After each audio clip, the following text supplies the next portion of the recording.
on the issue that I see a lot in clients that come in for an assessment. So oftentimes, unfortunately, the people that I get for assessments are already hurting because something they're doing in their training is injuring them. And typically it's like a low back thing. It always seems to be back stuff. It's one of the easiest joints to injure, and I think it's also one of the joints that we misunderstand the most in how we take care of. So let me know if this sounds familiar. You're training, or you're training with a trainer, or you're at a gym, or XYZ, whatever your history is of people that you've trained with. The back training that you do is basically all stability training. So you're trying to learn how to hinge at the hip, like bend over for a deadlift, for example, without rounding your back. You're trying to load a barbell on your back without rounding your back under load. And so you may have like a problem somewhere along the line, God knows what, bulging disc, tweaky nerve, back spasms, not sure, etc. And so the issues are always, well, let's just strengthen it, or let's avoid the things and then sort of do some random strengthening. Maybe let's stretch your hamstrings and stretch your hip flexors, and then hope that your back problem goes away because we have stretched the superficial tissues tying into your hips.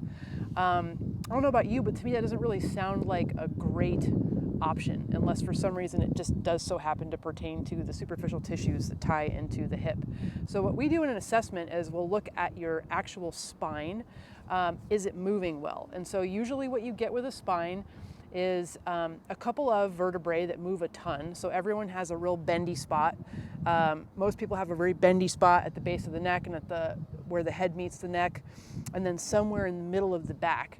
And then everything else is like just, it doesn't really move. And so if you think about maintaining joint health, obviously movement is what maintains joint health, right? But for some reason with the spine, we have this weird mental disconnect where we suddenly say, no, movement isn't a good idea with the spine. The spine is made up of a series of vertebrae. Clearly it's meant to move. I mean, otherwise it would be a stick. I almost said the F-bomb because it makes me so mad. It would be a stick. You would have a femur for a spine if it was meant to be straight all the time.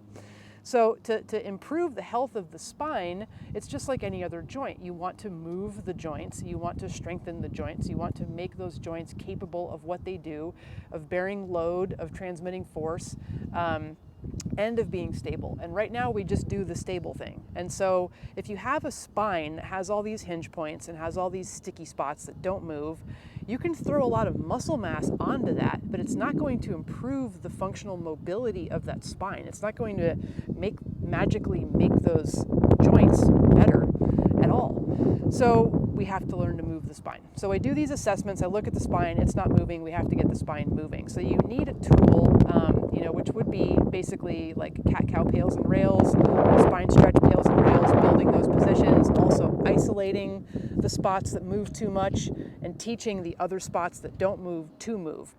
So there's that. And I pretty much always will find a spine that doesn't look and perform like it's supposed to, because kind of just like our feet that have been in shoes forever, nobody trains their back properly. And so we go all the way up until we're 40 and we have a back problem, and then we go, oh, what's wrong with my back? Shocker, you've never used it. So here we are. But another thing that is a common contributor to back problems that I often see is a hip capsule that's too tight. And so tight or weak. So a hip capsule, we assess the hip capsule with rotation. And so, I'm looking for degrees of internal and external rotation without involving the pelvis. And oftentimes what I'll see is the minute somebody starts to internally rotate, their back goes, because they don't actually have a hip capsule that internally rotates. So it just kind of moves the whole pelvis with it as soon as it starts to go into internal rotation. Or it's just weak and the person has learned to constantly side bend to create internal rotation. So your back is essentially being a hip, because your hip isn't really a hip, doesn't have that aspect of hippies, of hips. So anyways, so today we're going to work on how do you develop a hip if you don't have a hip, especially just that internal rotation component, and then how do you develop a spine if you don't have a spine. So we're just going to try to keep that simple, because obviously, you can expand on these very, very far. But first off, we'll start with hip capsules. And I'm going to show you 3 different ways to work on your internal rotation, which just means that we're going to accumulate a lot of time in that position today, or those 3 positions, but overall in internal rotation. So let's get started on that before we go too far. So we're going to start with the classic guy, the 90-90. And so I have one client that has a pretty bad connection here with the spine doing the job of the hip. I'm going to start my timer. And so the spine has been doing the job of the hip for so long, and there's a good amount of passive range, but there's not a lot of active range. There's weakness there, is what that means. So she can sit in this position, but can't come anywhere close to internally rotating without the spine and the pelvis moving. So when she sits in this position and does any measure of work in this position, like trying to basically like lift the leg up, it's so far out of her active range that it winds up just going right into her back, and it causes back issues. So we're going to regress the rails portion of this for those of you that don't really have a lot of active hip internal rotation. I somehow lost mine having a baby. I don't know how that works. It must have been just like the movement of things. But I was doing mine right up until I had her and had good strength, and then it was like suddenly this magic, weird loss of medial glute hip strength. Anyways, so about a minute or so in this position. If you're doing this on your own and you really need it, you're going to want to do longer, so you can stop and go. But today don't do that, because we're going to do 3 different versions of internal rotation. You'll get plenty. So we're at our minute mark here, so we're going to start doing a Pales contraction. Pales basically just means that we're resisting the stretch, which in essence causes us to contract lengthened tissues. So we're strength training muscle tissue in its long position. So once it's stretched, it's in a long position. So we're going to start to do that by externally rotating this back leg. We do that by pushing this back foot down. And if you want something else to work with, you can push this knee up into your hand. If you have some other trick, you could scoot your knee underneath if you have like a table or dresser or couch or something that allows you to use that object.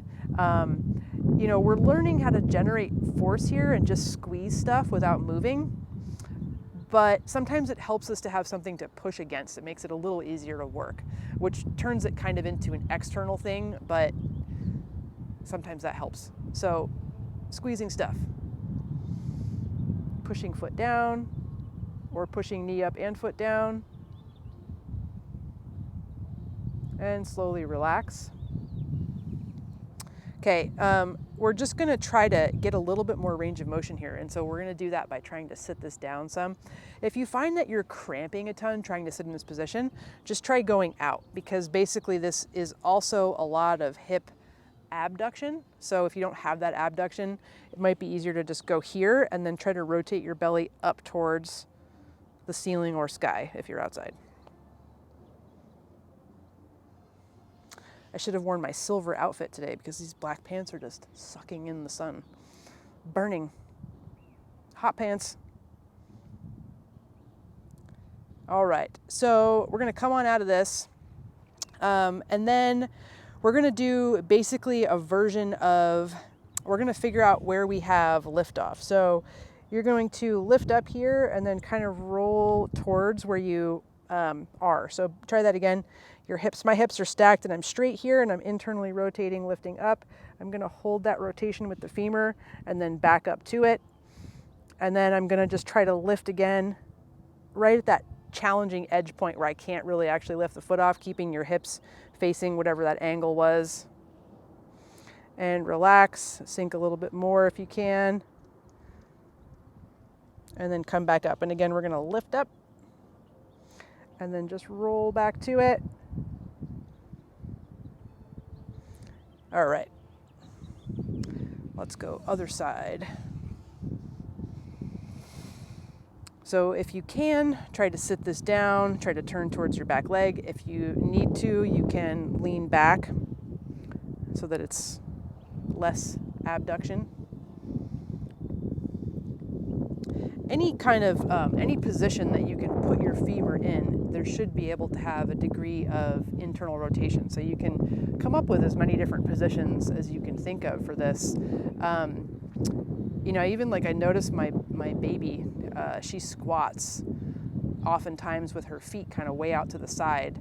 And it's like, ooh, that's a lot of hip internal rotation.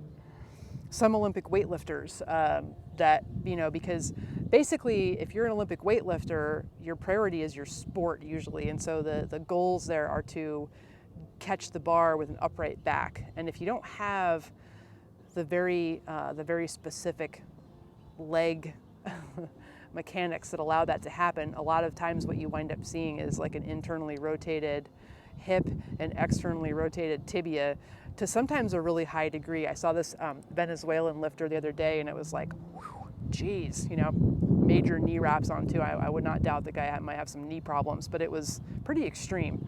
So you might think about that, like if your back tweaks when you squat, there may be some degree of hip rotation happening there that's not available that then is going into your back.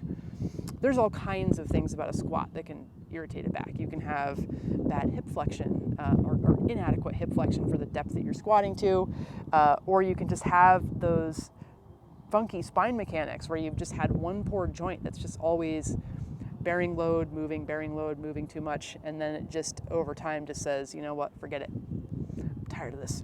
All right, let's push that back leg down. If you want, you can push the knee up. Anyways, so, you know, prior to doing activities that bother your back, if you try to rotate your hip and you say, yeah, you know what, I don't have any hip internal rotation. If you lack that internal rotation and being super honest about your pelvis moving, that's something else. Is you might even need a video or a friend to really look at your pelvis, because for some reason, a lot of us that are so used to moving our pelvis with our leg, we can't feel it. Like we're like, oh yeah, I'm good, it's not moving. And I'm watching it, I'm going, oh, it's really moving a lot. So double check and make sure it's not moving. But anyways, if that's you, when you're doing your hip things like squats and deadlifts, try getting in and doing some pails as supersets. So just drop in here, push down, and then relax, because we've been doing that for long enough. Try to get a little deeper in this position here. So that might help free up whatever possible available space you might have to make that a little bit less of a tweaky exercise. And then another thing that you would just wind up doing is adapting. So like putting less demand on a capsule that isn't quite ready to do things. Like if you have a tight capsule, I wouldn't load it super heavy with squats or deadlifts. I also probably wouldn't load it in extreme ranges of motion that you're almost guaranteed it's relying on your back to, it's just transferring so much tension into your back because it's not able to do its thing. And the back is either going to move or going to just have to like work so hard to not move that, yeah, problems can occur. All right, let's try that lift off thing again. So we're gonna roll forward here, lift it up, it's like stronger, and then keep it up where it is and roll back. Lift it up again and roll back. Lift it up and roll, and roll back. I think I did 3 on the other side, sorry. Okay, so that's one version of hip internal rotation that we can do. Another one, I'm gonna use this little box to sit on because you can do this on the ground. I like a box a little bit better, or a chair. You could totally do it in a chair. You could do it on a coffee table. If you have the right height thing, it's good. Velcro. All right. So for this guy, you want to make sure, that both of your sits bones stay in contact with the chair or the floor or the table. And then you're going to also try to make sure that you retain a 90-degree bend in your knee. So I don't want to get into this thing. I mean, you can, but it's like a little more of a direct femur rotation. Play around with your tibial position in your foot so that it's comfortable. Nothing necessarily, again, right or wrong. It just depends on what your tibia and knee is like. So, and then you can kind of play around with the position of your pelvis here too. So just making sure that that knee stays 90 and that the femur when it's in its rotated position, is still tracking straight in line with the hip. So you don't want to like duck forward here. This internal rotation in adduction, especially if you elevate a little bit, can get a little impingy. So just kind of try to keep it in that outish position. I'm going to go both legs. My tight capsule, this one's way tighter than the other one. So getting them to 90, getting them all dialed. This might take a little wiggling and finagling to kind of get it right here. And then we're just going to kind of do some really, really basic pelvic movements on the leg here. So I am, cat-cowing here. I'm doing my pelvic tucks. I'm just trying to move below the belt, basically. So there's not a ton of movement. You might not see me doing this. But I am trying to kind of flex and extend SI joint.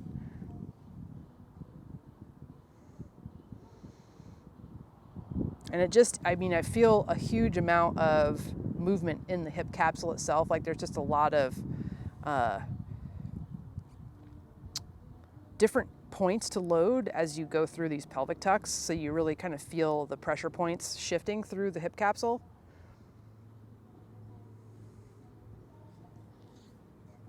This is that whole variety is good kind of a thing, You're creating a variety of points to communicate stuff.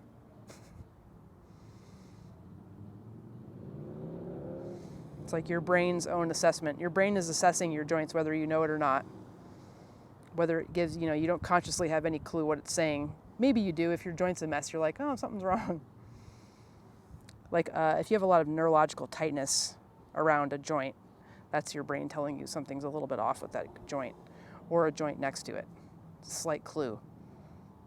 Okay, so here for pails, you're going to do the same thing. You're going to push the foot down, or like you're trying to like slap your feet together, and then push your knees up like you're trying to rapidly, forcefully butterfly your legs. Oof, that's hard. Oh. Ugh, and relax. This is kind of easy to do at the gym. Like if you're about to deadlift or squat, you can sit on a bench and just look like a weirdo for 5 minutes.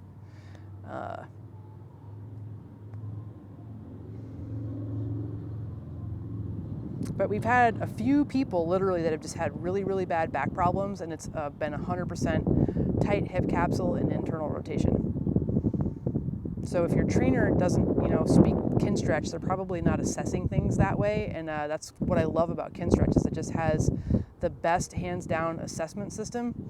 Because if you don't assess something properly, like how you can possibly guide a practice is just not, I have no idea. I don't know how. And I've done every other thing. Also realizing now, looking back, like I didn't have a system. No wonder, no wonder none of it really worked all that well. Like I got more flexible, but I didn't fix problems. So, at least not like I'm able to now. Okay, so that's version 2, hip internal rotation. And then our final version is going to be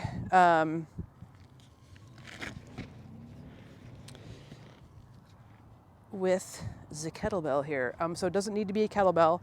It can be anything that just doesn't really move when you push your foot into it.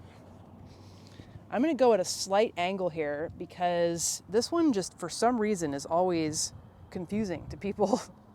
So I'm going to speak very like, I'm going to sound like I think that you're all idiots, and I don't think that you're idiots at all. I just for some reason have noticed that this is a complex setup for folks. So you can use a wall, a door frame, a piece of furniture, pretty much anything that you can push your foot into on the floor that isn't going to move when you push. And so now this is the tricky part. This is the inside of your foot, this part.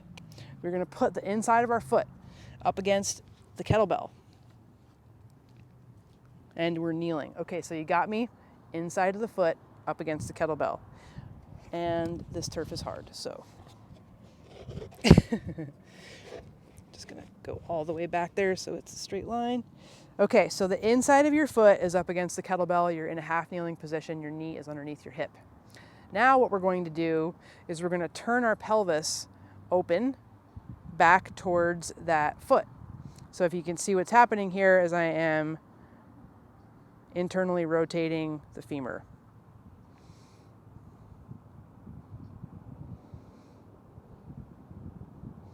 So this is version 3 here. I like this one a lot. It is easy to do. Once you figure out the setup and that doesn't get confusing, then this is, pretty straightforward. And for some reason it seems to have good benefit, like the results of it seem to be, like pain relieving benefits seem to be high versus other internal rotation, like the 90-90. I don't know if it's a 90-90 because it seems to also tighten things back up with the abduction. Not sure. Okay, let's push. So you're going to push that foot into the kettlebell like you want to knock it over. You can also think of your knee just like screwing into the ground, trying to externally rotate the femur that way. If it's your right leg, you're righty-tighty twisting.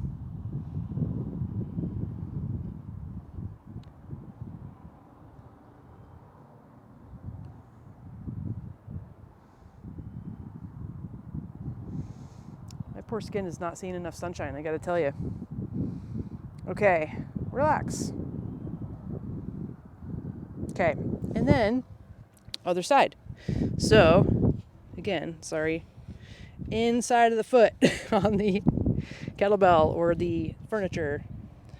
So you're gonna, if you're on furniture, this is a quick clue, you're gonna have to switch sides of the furniture. You're gonna have to run from one edge to the other edge. Okay, and rotate. I really don't mean to be insulting. If anybody just automatically gets this and they're like, she's insulting my intelligence, I really don't mean to be insulting to anyone's intelligence. In classes, it's really funny. It's just one of those things where it's like, put the inside of your foot up against the structure, and it's like, it just gets weird. Maybe it's because it's behind us, so it's like the mirror, mental mirror thing. Okay, so we're turning towards that back leg. Ooh, this was gonna take the kettlebell. I should have got a heavier one.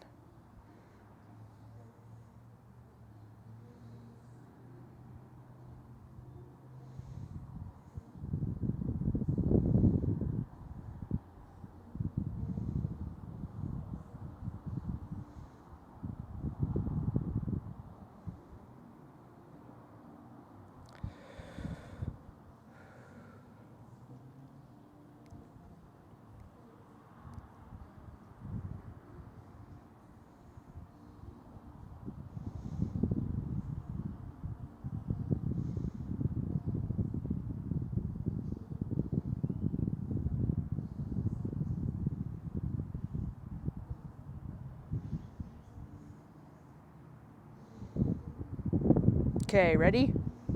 Let's push. So we're gonna rotate that back foot.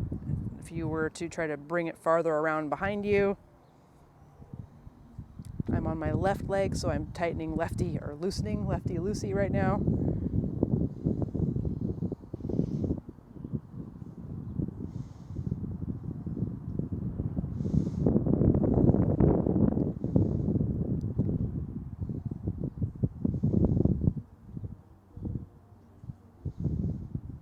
And relax. All right. And so then, next thing we're going to do is for folks, most of us, I think, have a discrepancy in, like, if we have internal rotation in a passive stretch, a lot of us don't have it in an active way very much. So there's a couple of different things you can do strengthening wise. Like you can do those things we were doing earlier where you just try to lift off the floor. That can be very challenging. You can also just kind of really work the back end or the side end of a hip car, like a standing hip car.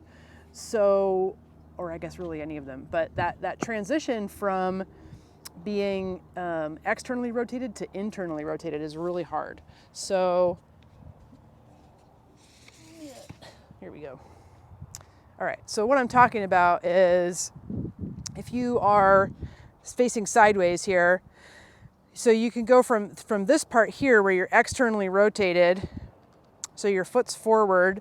Make sure that both of your hip bones are square to the front. Like if I put a you know, a line across here, like if there was an imaginary countertop, I want your hip bones to stay contacting that countertop. The hardest part about having the leg in this horizontal abduction here is that we want to kind of pull this hip off of the counter, but you can't do it. So make sure those things are right where they're supposed to be. And so you also don't want to hike this hip up. You want to keep it down, keep this knee as high as you can otherwise, and then externally rotate, turn that guy forward. So we're going to go between external rotation and internal rotation. The knee's going to drop as we internally rotate, otherwise you'd have to lift your pelvis. But you're just trying to max that out, try to get that foot out as far as you can, and then externally rotate forward here. And so that is basically really going to help you train those possibly weak muscles there. So if you're not super strong with that internal rotation, this helps strengthen that. But again, if you're somebody that uses your back to create internal rotation, if you're doing this every time you internally rotate, you want to be really cautious when you're doing these movements that you're not doing that. So you can use tricks, you know, you can put your hips on the countertop, you can squeeze your hip up against a post and not let it come off when you do your hip cars. You can also just kind of squeeze your QL and just pinch down on that muscle there. And like, you know, it's gonna be firing a little bit to help you stabilize, but it really shouldn't be like yanking your hip up. You know, you should be able to kind of pinch it and keep it relaxed. Okay, so if you're still doing that, you're great. Let's do, you know, maybe like 5 of those, 5 to 10. You can add it to your strength training sets. So it's just, you know, more of that stuff. Okay, so again, make sure your hips are very, very square to the front. We're gonna externally rotate and internally rotate. Oh geez, balance. Externally rotate, internally rotate. The weak hip. Externally rotate, internally rotate. But again, my QL's good, it's not freaking out.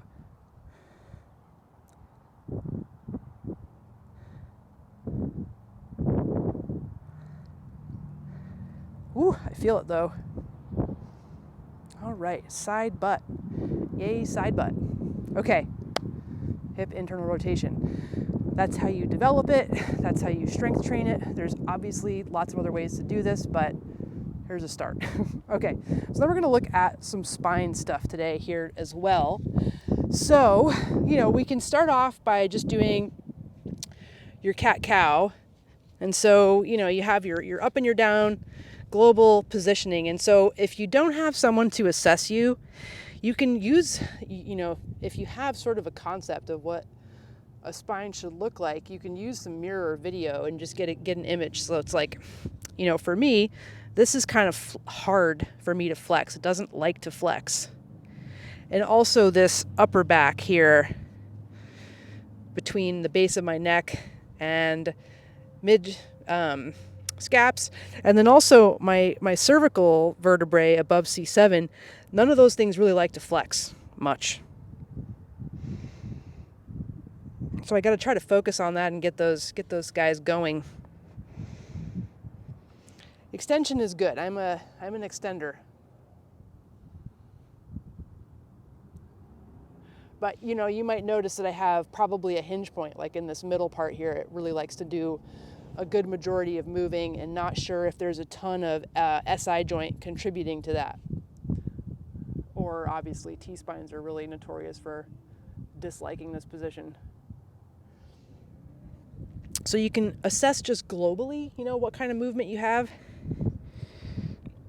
But then we start to look at segmenting, you know, so we're going to do some segmenting here. So you can start, this is a great thing to video. You know, you want the angle slightly down on your back so that you can kind of really see what's happening. If it's too low, it won't show you enough. But then you just want to start that. I like to start from the tailbone. And just trying to kind of maximally contract one vertebrae at a time.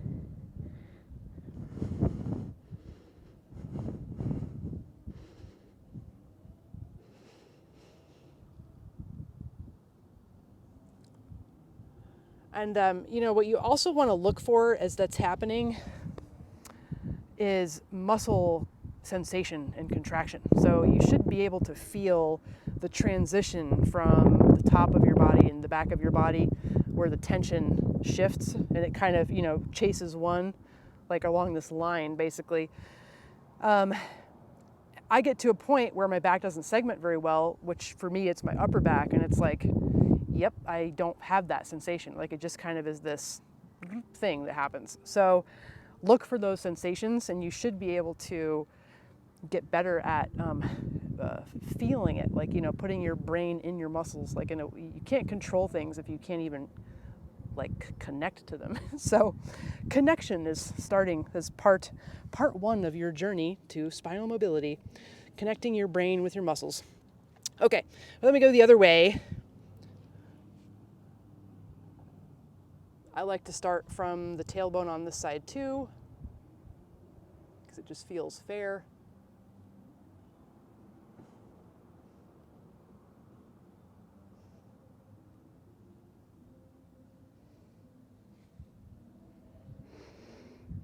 Okay, so the segmenting is definitely a thing to work on. So you'll do, as much spine segmenting as you can.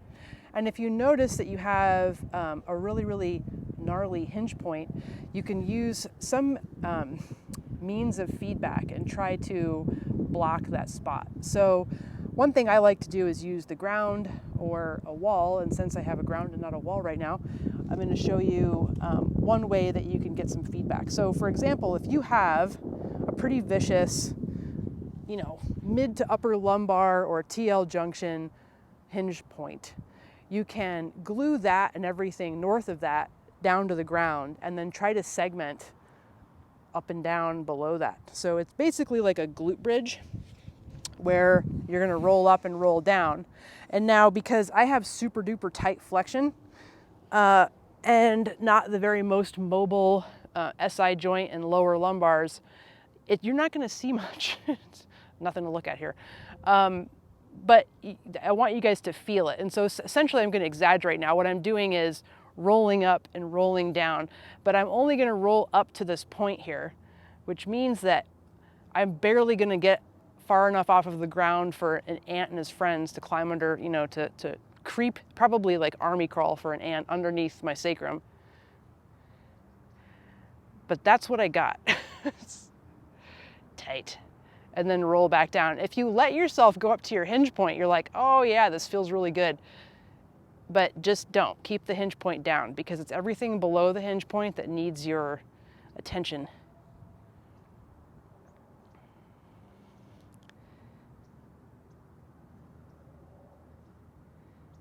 And I'm just kind of going up and down and just trying to get some segmenting happening there. Terrible. Okay. So then, you want to do some kind of a stretch, right? To sort of develop that. You're like, well, you don't have that mobility, so how are you going to get it? And so a couple different stretches that I really like for low back. I really like to do the cat, but then like sit back. But you can try to target it. It's like, where do I need more of a stretch? Is it down a little bit lower? Like, how can I get in there?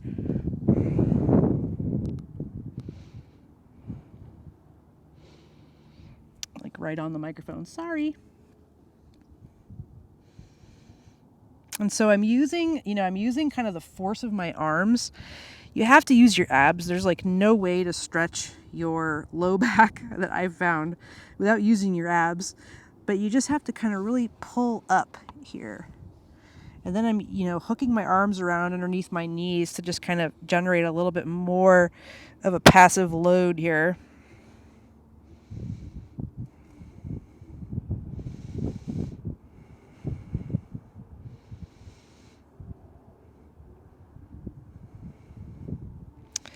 And people might say, well, is stretching your back going to make it unstable?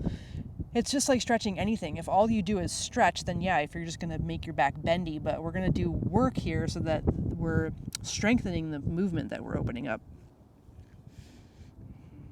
And I haven't made massive leaps and bounds on my lumbar mobility. I haven't worked it probably as hard as I should, but the small amount that I have made has made a dramatic difference in the amount of, I don't have back spasms anymore. I planted a dogwood tree, a 10-foot dogwood tree in my front yard, dug the hole almost by myself.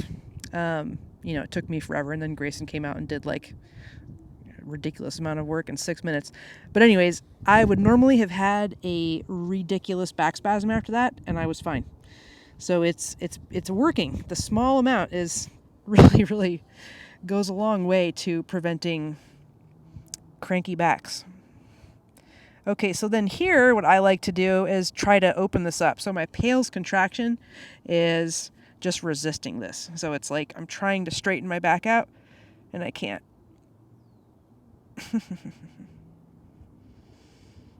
And relax. And then try to pull deeper into the stretch.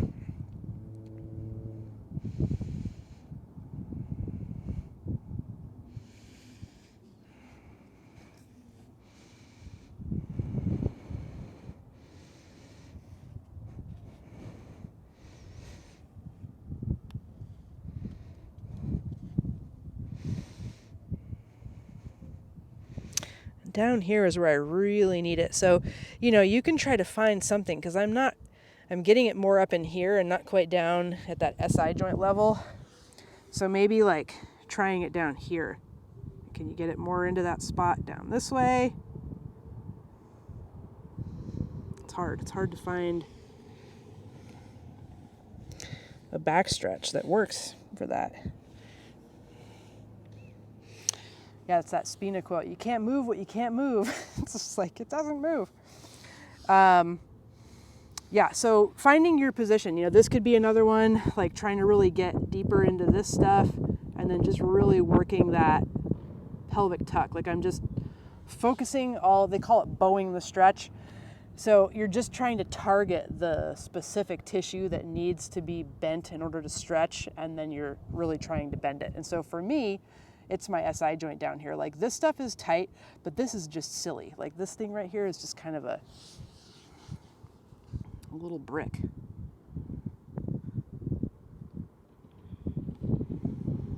I would also recommend going a little bit easy on some of this stuff. The pales especially, like if your back's just starting off here, just like starting anything strength training wise, but especially where tweaky backs are concerned, just, progress with caution. So you would just do a lighter level. Like if you're going to kick back here and try to open up, you would just go lighter on that.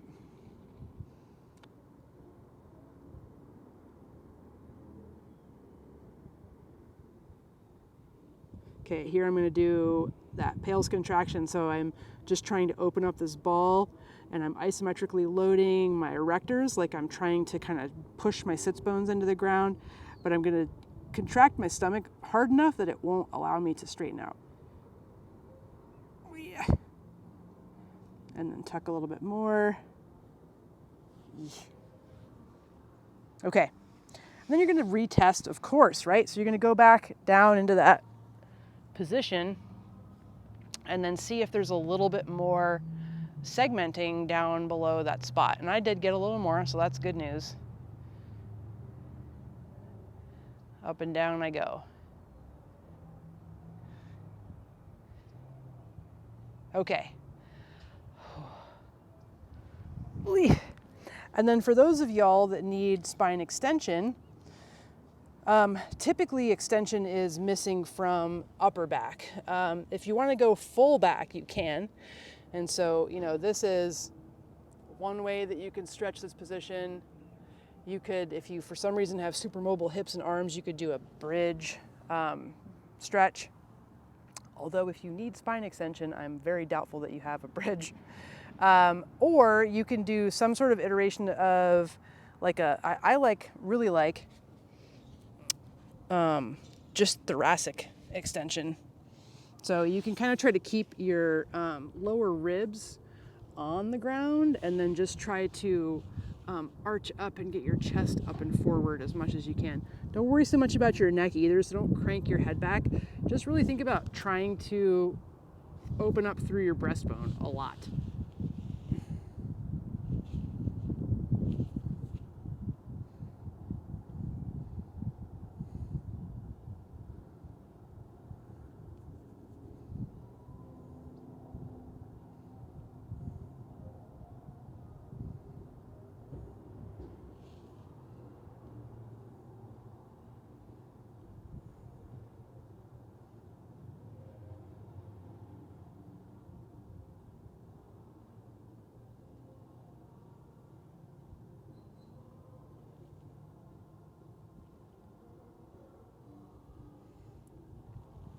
right, so then to pails here, it's like I'm trying to do a crunch. So I'm just gonna pull my arms down into the ground as hard as I can.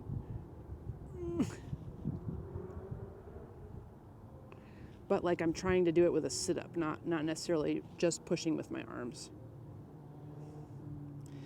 And relax and try to get up a little bit farther.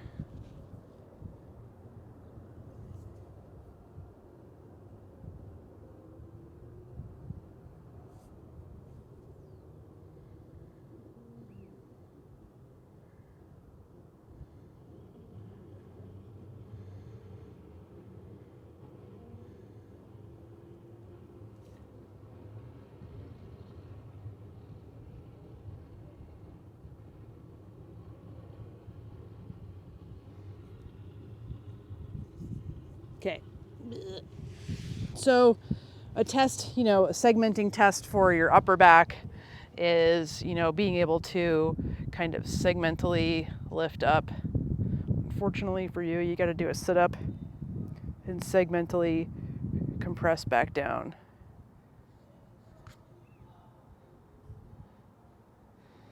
And if you need to, like if your T-spine doesn't, quite do, if it won't go flat, obviously because you have a curve in your back, you can lift your lumbar away to sort of accommodate that. Get into a neutral spine position.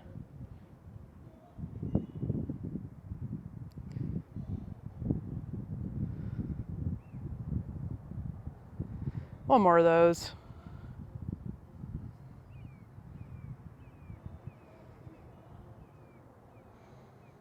All right, and then let's just do a couple of spine cars to round things out. Up to you if you want to do them standing, if you want to do them kneeling, half kneeling, seated, however, like this. All right, so this is how I'm doing them. So you're gonna round forward, rotate, side bend, extend, rotate, side bend, flex.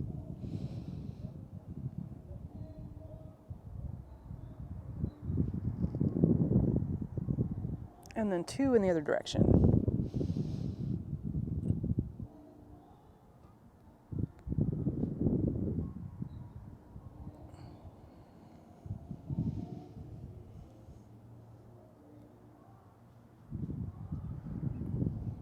Okay, so just remember, if you have a spine that doesn't really move, if you have like 3 vertebrae that move, it's risky to load, basically. It's not a real safe thing to be loading. Although miraculously, a lot of people get away with loading it with tremendous amounts of weight. But they're possibly very strong. I don't know. It's smarter to have, to spend the time to take a little bit of time away from the heavy loading and work on the specifics of making sure that your back works like a back. And also that you have hips and shoulders that work like hips and shoulders, because if they don't work like hips and shoulders, they also put a lot of strain on the back. So yeah, making sure that they're strong, that the active and passive range ratio is good, that they have capsule space, and then all of that stuff. And then moving forward, you should be able to do your squats and your deads or whatever your fun training stuff is, strongman, picking heavy things up and carrying them. And the load will be more evenly distributed. So the coupling is a happy coupling. So when your spine and your hip work together, it's like there's room to negotiate versus my hip is hijacking my back, but I'm also asking my back to do back stuff. You just start to realize that there's just like a lot of bad relationship debt going on that is eventually going to lead to somebody having a problem. So anyways, hope that makes sense to you guys. If you ever need an assessment, feel free to reach out. We love doing assessments. What we can do is basically look at your joint function and then look at your training program or recommend a training program or even write you a training program, basically giving you that, like how to adapt this stuff. So you can either alter the things that you're doing so that the positions are better suited to your actual, the state of your joints today, but then we'll also give you a path for, okay, well, you want to do this. What does this require? Where are you at? How do you get there? And then we can build that into your training. So most of the coupled mobility that we do, it kind of will lead you down that road whether you like it or not. Like, it's working at fixing the positions and creating the joint positions that are needed for that exercise.